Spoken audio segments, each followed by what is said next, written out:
우리는 똑같은 열정으로 선교에 부름 받았습니다. We are all called to equal passion. 폴 워시어. 제가 선교에 대해 말씀드리겠습니다. 선교란 복잡한 것이 아닙니다. 여러분들은 모두 대사명에 참여하도록 부름 받았습니다. 여러분은 동일한 열정을 가져야 합니다. 여러분이 지금 이 자리에 앉아 계시든 인도네시아의 어두운 정글에 가 계시든 여러분은 모두 대사명을 가슴에 품는데 똑같은 열정을 가지셔야 합니다. 대사명에 어떤 대가가 요구되든지 기꺼이 치르겠다는 자세를 가지십시오. 그런데 나는 성경적인 교회에 다닌다고, 그래서 나는 신앙생활 잘 하고 있다고, 그런 식으로 교회를 핑계대지 마십시오. 여러분은 말합니다. 우리 교회는 해외 선교를 활발히 하고 있어. 그러나 최후 심판의 날에 주님은 여러분이 어떤 교회에 다닌 것을 묻지 않으실 것입니다. 최후 심판의 날에 주님이 물으실 질문은 너는 선교에 동참하였느냐입니다. 선교를 위해, 대사명을 위해 내가 치른 대가는 무엇이냐?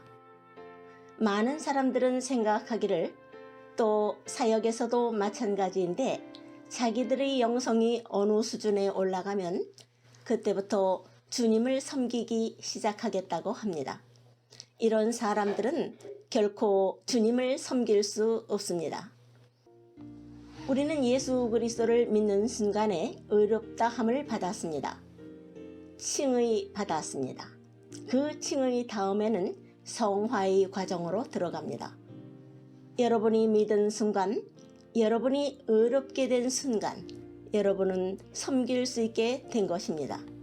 여러분이 있는 모습 그대로, 지금 가진 모습 그대로요.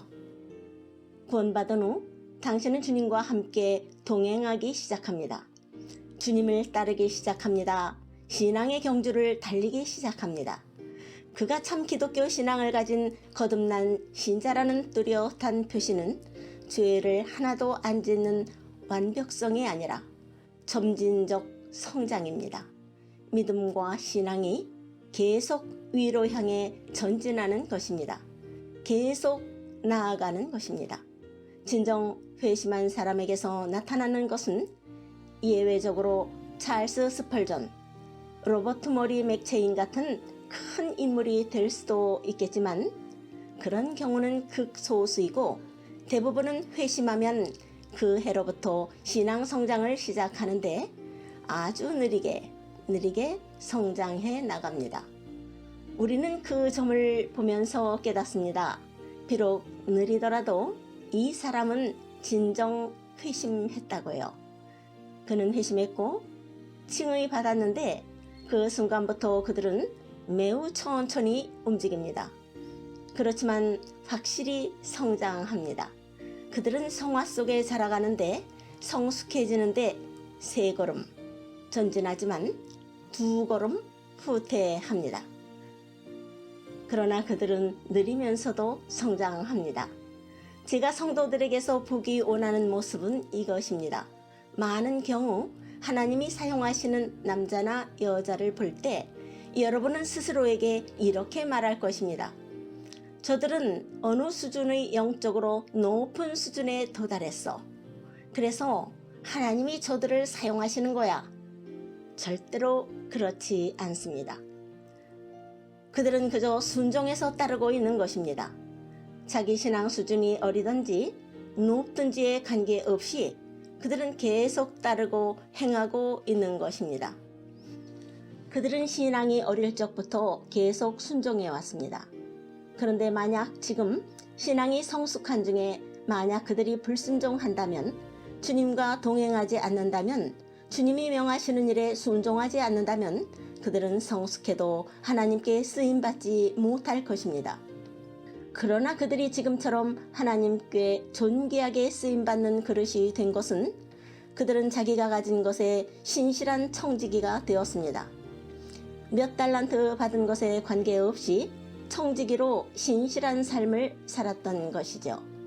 어떤 사람들은 많은 은사, 많은 재능, 많은 능력을 받았습니다. 그건 특별히 더 많은 하나님의 성령이 그분들께 부어진 것 같습니다. 좋습니다. 그분들은 그렇게 계속 하시면 됩니다.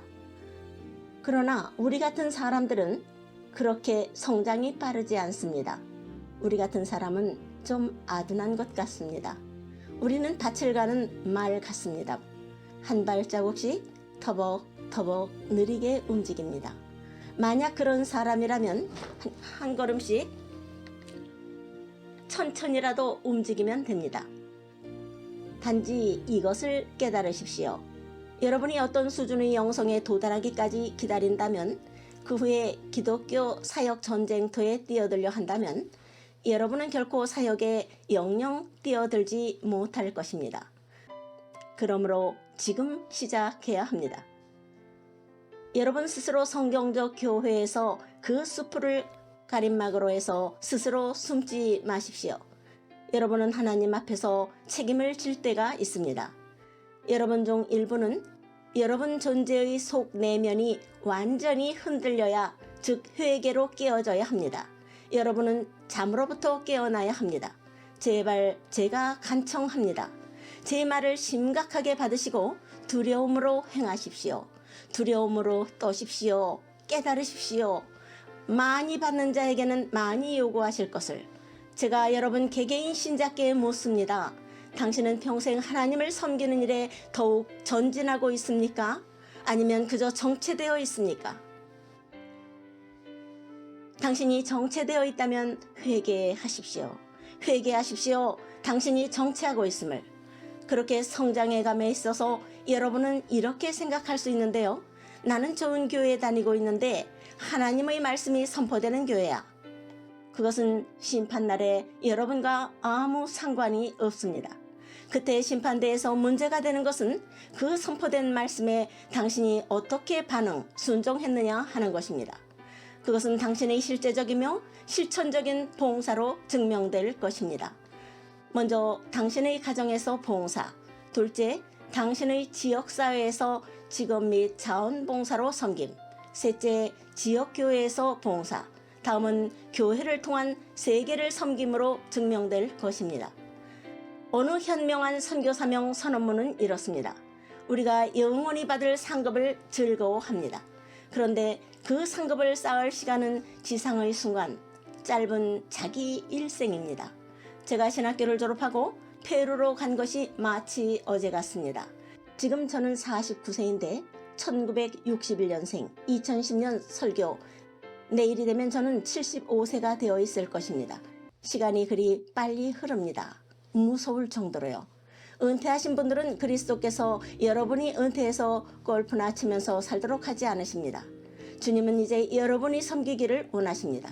여러분은 그리스도의 사람들입니다. 이제 자유롭게 아내와 가정을 이끌고 하나님을 섬기십시오. 주님을 섬기십시오. 이런 중국 속담이 있습니다. 25년 전에 나무를 심을 최적기가 있었다. 그런데 두 번째 나무를 심을 적당한 기회는 지금이다. 지금 즉시 시작하라.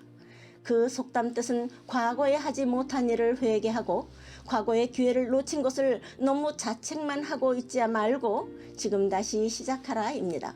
여러분은 그리스도 안에서 자유를 얻었고 용서받았고 회개했습니다. 그러니 오늘 하나님을 섬기기를 시작하십시오. 전에 섬기던 것과 똑같은 방식이 아니라 이제는 열심히 섬기십시오. 전의 일은 너무 늦었어요. 그건 어쩔 수 없고요. 누가 말합니다? 폴 형제님이 이렇게 말했습니까? 그리스도가 오시는데 또 1000년이나 오래 걸리지 않고 100년 안에 오실 것은 당신은 보게 될 것입니다. 라고요.